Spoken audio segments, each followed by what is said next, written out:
السلام علیکم dear viewers, خوش آمدید ہمارے چینل جگنو کہانیوں پر۔ ڈیئر ویورز، آج کی یہ کہانی ایک مریم نامی چھوٹی سی پیاری سی بچی کی ہے جو پاکستان کے ایک گاؤں میں رہتی تھی۔ اس گاؤں میں بہت زیادہ سکون اور خوشحالی تھی۔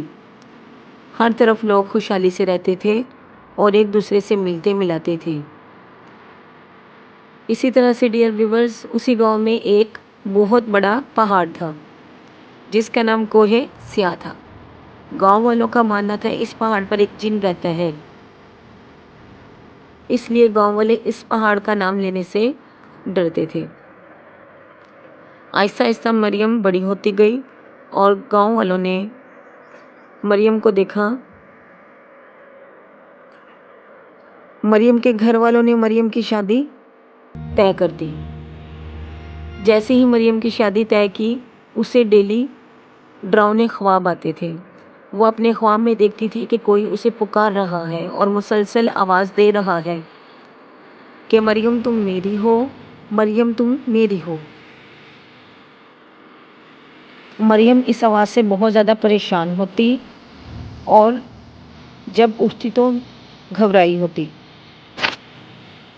ایک رات جب مریم سوئی ہوئی تھی تو اس نے اپنے خواب میں ایک دھندلا بہت بڑا سایہ دیکھا جو مریم کو بلا رہا تھا۔ مریم اس خواب کے بعد بہت زیادہ گھبرا گئی۔ مریم کی شادی بہت زیادہ جوش و خروش سے چل رہی تھی۔ گاؤں میں ہر طرف ڈھولک بج رہے تھے اور لوگ خوشی سے آ رہے تھے۔ شادی سے ایک رات پہلے کی بات ہے، جب مریم کی مہندی تھی کہ اچانک باہر سے آواز آئی۔ سب مہمانوں نے باہر کی طرف دیکھا تو ایک آواز آ رہی تھی۔ اس آواز کے ساتھ تمام میوزک رک گیا اور سب لوگ باہر کی طرف دیکھنے لگے۔ جب باہر گئے تو کچھ نہ ملا، صرف ایک پاؤں کے نشان ملے۔ یہ پاؤں کے نشان دیکھنے سے ایسے لگتا تھا کہ جیسے یہ کسی انسان کے نہیں بلکہ جانور کے ہیں۔ اس کے بعد سب واپس اندر شادی والے گھر میں گئے۔ اس کے بعد مریم کا ذہن بے قابو ہو گیا اور مریم خود بخود جیسے نشے کی حالت میں ہو وہ گھر سے باہر کی طرف جانے لگی۔ جاتے جاتے مریم کوہ سفید پر پہنچ گئی۔ وہاں پر اسے ایک جن نظر آیا جو اسے کہہ رہا تھا، مریم آؤ میرے پاس آؤ، مریم آؤ میرے پاس آؤ۔ مریم اسی طرح اپنے قدموں کو اٹھاتے ہوئے کوہ سفید کی طرف جا پہنچی، کیونکہ اس پہاڑ پہ اتنی زیادہ دھند تھی کہ جس کی وجہ سے اس کا رنگ سفید ہو گیا۔ گاؤں والے اس پہاڑ کو کوہ سیاہ کہتے تھے۔ اس کے بعد یہ جن مریم کو ایک غار میں لے گیا جس میں چاروں طرف آگ لگی ہوئی تھی اور مریم کو صرف یہی سنائی دے رہا تھا کہ مریم تم میری ہو، مریم تم میری ہو۔ گاؤں والوں نے مریم کو بہت زیادہ ڈھونڈا لیکن مریم نہیں ملی۔ اس کے بعد مریم کی ماں ایک پرانے کمرے میں گئی جہاں پر ایک صندوق ملی۔ مریم کی ماں نے وہ صندوق کھولی تو اس میں ایک پرانی تعویذ اور ایک خط ملا۔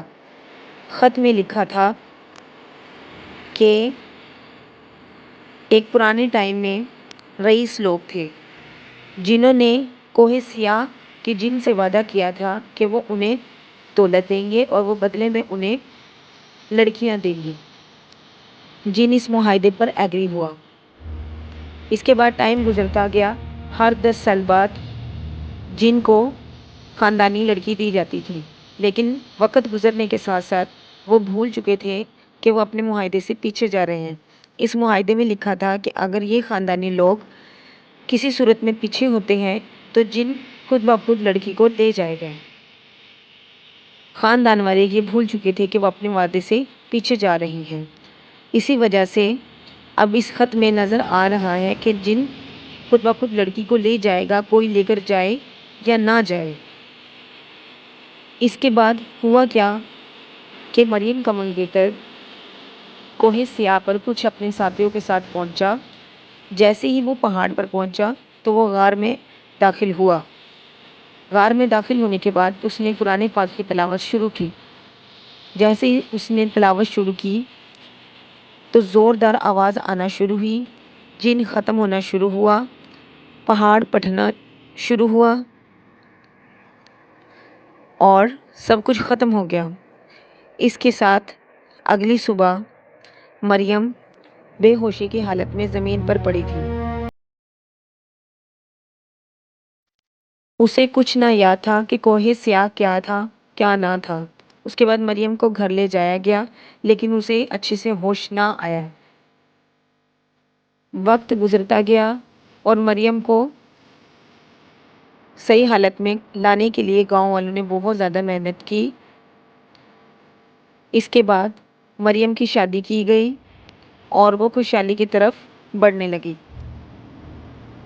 ڈیئر ویورز، اگر آپ کو میری کہانی پسند آئی ہے یا آپ میری کہانی کو سپورٹ کرنا چاہتے ہیں تو پلیز کمنٹ میں لازمی لکھیں، چینل کو سبسکرائب کریں اور اسے مزید شیئر کریں۔